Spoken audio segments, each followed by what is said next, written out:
ஸ்டாலின் அவர்களை செத்தார்கள நாமதான் செஞ்சோம். மாண்புமிகு எதிர்கட்சி தலைவர் ஸ்டாலின் அவர்களே இருந்திருக்கணும். ஆனா அத முதல்வரா மாத்துறது நம்ம இல்லையா?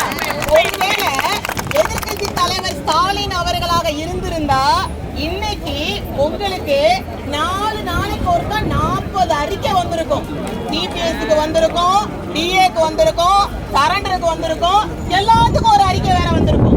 இது பத்தாதுன்னு உலக வங்கிய பூரா உலகத்துல உச்சாணியில வச்சுட்டு வந்தாரு பாருங்க நம்ம நிதியமைச்சர்.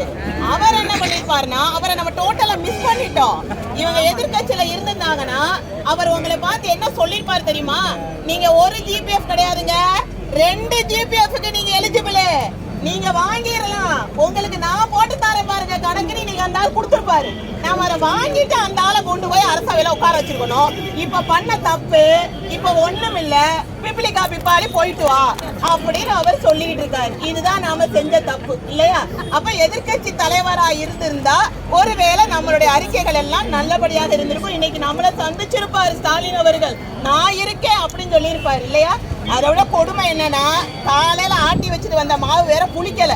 நான் என்ன செய்யறதுன்னு யோசிச்சுட்டு இருக்கும் போது சட்னி அரைக்கவா இந்த சட்னியான்னு யோசிச்சுட்டு இருக்க பட்சத்துல இது வேற கிடைக்கலையேன்னு இந்த போராட்டத்துக்கு வேற ஒரு பொம்பளை பிள்ளை எவ்வளவுதாயா சமாளிக்கிறது? நானும் தெரியாம தான் சொல்றேன். ஒரு விஷயத்துல இப்ப நம்ம வாழ்க்கை எப்படி தெரியுமா? இப்ப சிரிச்சீங்கல்ல, வடிவேலு காமெடி தான். நம்ம என்ன காமெடி அப்படின்னா ஒரு பஞ்சாயத்து நடத்துவாங்கல்ல, ஒன்ன கைய பிடிச்சிருத்தியா கைய சொல்லணும்யா, நான் சரியா சொல்லணும், என்ன கைய பிடிச்சிருத்தியா? இப்ப நம்ம அதான் கேக்குறோம், புரியுதா? ஐயா டிஏ வேணும், என்ன டிஏ வேணும்? ஐயா அகவிலப்படை வேணும், என்ன அகவிலப்படை வேணும்?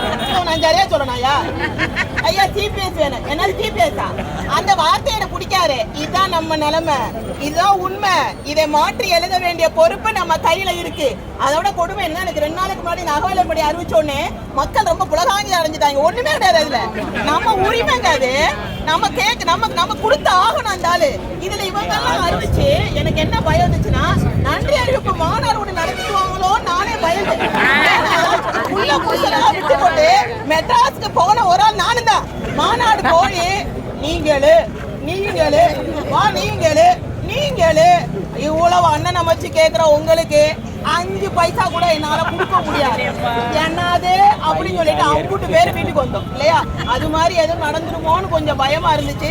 நல்ல வேலை கவன ஈர்ப்பு ஆர்ப்பாட்டம்னு ஒண்ணு நடத்திட்டீங்க, மானத்தை காப்பாத்தியாச்சு. அதான் உண்மை இல்லையா? ஒரு பெண் எங்க வீட்டு பக்கத்துல ஒரு ஓய்வு பெற்ற இருக்காரு, புரியுதா?